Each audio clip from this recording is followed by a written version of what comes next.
Hey everybody, my name is Ed. Okay, so we're going to do another short trade review. This one's going to be Sandman Mystery Theater. This is book one.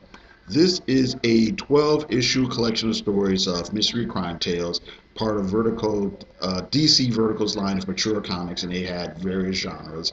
And Sandman Mystery Theater, the title started publishing in 1993, and this collection, or I should say, this physical thing I have here, uh, came out in 2016. And so the creators on this are Matt Wagner. He's the creator of Grindel and Mage, as well as other works uh, as a writer for DC. He's the main writer here. Guy Davis, the art is done by Guy Davis, who's worked on Hellboy, a movie with Guillermo del Toro, movies with Guillermo. He's done designs on movies with Guillermo del Toro. John Watkins, he's worked for DC Comics. He's done film designs as well. I think he passed away a few years ago.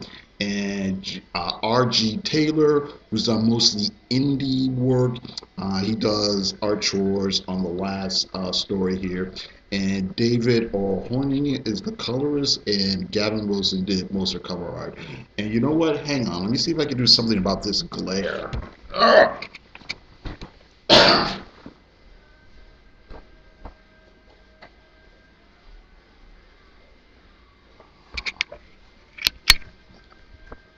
Alrighty, I think that's a little bit better. Okay, so, excuse me, the character of Sandman, he's a pulp influenced character from the golden age of comics, and he's created by Gardner Fox and Bert Christman in 1939. A couple of years later, he was morphed into a superhero with a sidekick. Of course, DC Comics has published a lot of other titles using the Sandman, other comics using the Sandman title. The original character is Wesley Dodds. He's a wealthy man who fights crime at night wearing a gas mask and a trench coat. His main weapon was a gun that shot sleeping gas. He was clearly inspired by characters such as the Shadow and Green Hornet. Sandman set during the 30s, and the threats that he faces in this volume are mostly really grounded foes, such as serial killers, mob bosses, corrupt businessmen, and the like. And Sandman is aided in his cases here by Diane Belmont, who is a socialite daughter of the DA. Now, this character was morphed during the 40s into a more superhero-oriented character. This is still Wesley Dodds, but now he's got a skin-tight costume, and he's got a boy's sidekick with him. And then in the mid 70s, Jack Kirby came up with another character, Sandman. And the stories took a slightly more fantasy, supernatural bent.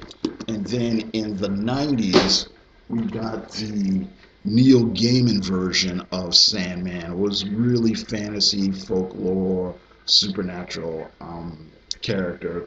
Now, clearly these characters were created during different years and different decades, and they weren't really related, but there is kind of, after the Sandman stories were doing really well, kind of a loose connection between all the characters, but it's really not necessarily to know any of that. You can just kind of read any of the different versions independently of knowing about the others. So here, this collection again, Sandman Mystery Theater, Book 1, it contains three 4-part story arcs. So one's about a serial killer, the other's about a potential gang war in Chinatown, and the other one's about smuggling and illegal boxing, and they touch on things like polio and whatnot. So the tights are really tight. The plots are really tight and pretty straightforward. They're set during Depression era New York, and so issues such as like racism, poverty, big city corruption. I think I mentioned polio. All these things are like frequently touched on. Various news issues and stories of the day. There's various little pop references to jazz musicians and other celebrities who have been popular at during that time as well. So just to give you a little taste of the art. Well, here, I'll show you some of the covers here. With this collection, I don't know how important this is. There's an introduction by Dave Marsh, And Dave Marsh is like a reviewer writer for like Rolling Stone, so I thought it was interesting that they got him to do the intro for this collection. But okay. But here's some of the interesting kind of photo slash collage covers they were doing. So here's one. Here's another cool looking one. Let's see if I can show you something else that looked kind of interesting. All right. Let's see if you can find another one.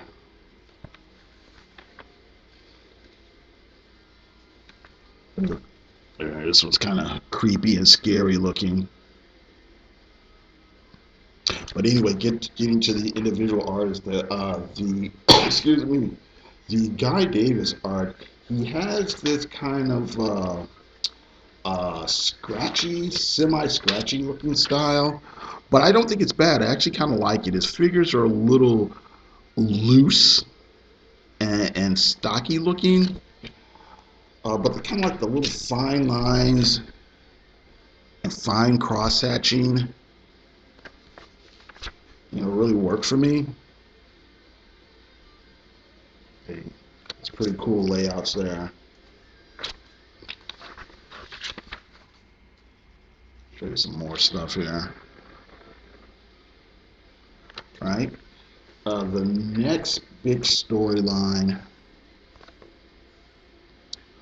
was drawn by R.G. Taylor, and it's a big switch. All right. Well, it's not a big switch, but there's a noticeable difference. The characters are stockier, but he uses heavier, darker lines. Okay. I don't know if he's using like a brush or whatever, I might imagine.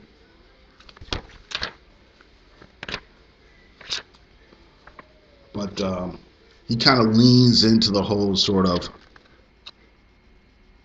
dark shadows, nighttime setting a little bit more. Okay. And then the third artist is David Horning. And I think I probably like his art.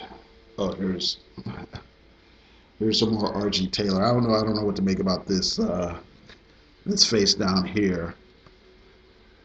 He might have been in kind of a hurry to get the issue done, all right? But anyway, the story in the last story, the art is by David Horning, and I kind of like it the best. We're back to the thin lines, but his style is a lot tighter, a lot more representational. Okay. And I actually think he does a slightly better job with the expressions of the different characters and whatnot. One thing that's pretty consistent is the storytelling and the pacing and the paneling and things like that. And I kind of wonder how much of that is due to,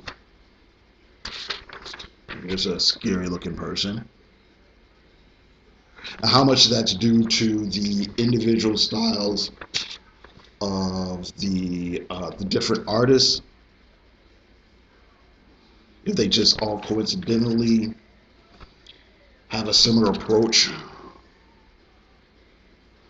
to, like I said, panel layouts and designs, or how much that's due to directions they may have gotten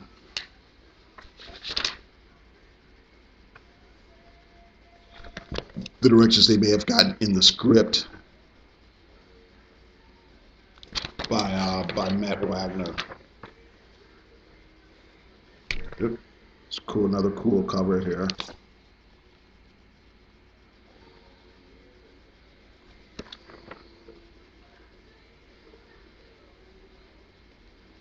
I'll show you just a little bit more without giving too much away.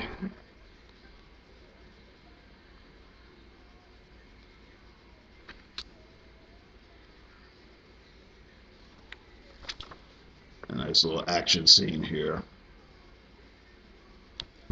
Okay, and let's see here. And there's this issue, or this collection, I should say, also has some promotional work in a few, yeah, promotional work that looks pretty cool.